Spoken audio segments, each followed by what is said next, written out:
Benvinguts al Freaky Online càpsula 720. Ens anem a Norma, ens anem al manga i ens anem a la recopilació d'un clàssic, ara en català. Ni més ni menys que Neon Genesis Evangelion. Neon Genesis Evangelion, aquest clàssic de mechas em refereixo a aquests superrobots que van posar de moda amb Mazinger Z, que porten algú a dins i que els pilota.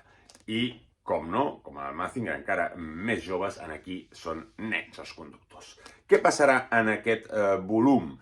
Doncs, com bé dic, aquests Evangelions, aquests robots, controlen, són d'una companyia que es diu NERV, una companyia paramilitar, una mica fosca, aquí veurem que és més fosca del que ens sembla, que estan esperant uns atacs d'uns éssers estranys immensos que ens venen a atacar, que es diuen àngels, una espècie de kenjus, que són uns bitxos tots diferents i que ataquen a la Terra. I ells es dediquen a defensar la Terra d'aquests atacs. Bé, fins aquí cap problema. Els problemes són interns. Per un cantó, les relacions entre els tres protagonistes. Els tres pilots són nanos, són de 15 anys, una cosa així, van a l'escola al mateix temps i tenen els seus conflictes. I també els seus passats, les seves relacions amb els seus pares, etc. I sobretot els seus conflictes pseudoamorosos de l'edat corresponent.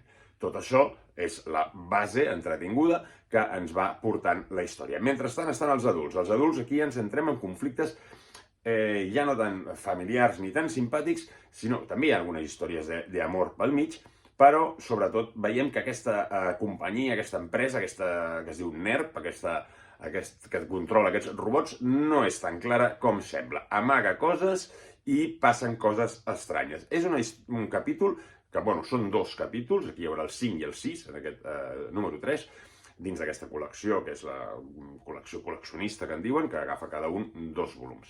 Doncs aquí serà una història més d'intríngulis interns, menys al final. Resulta que tenim un altre Evangelion, no us explica com va la cosa, un EVA 3, perquè tenim el 00, el 01, el 02 i ara tenim un altre robot, el 03.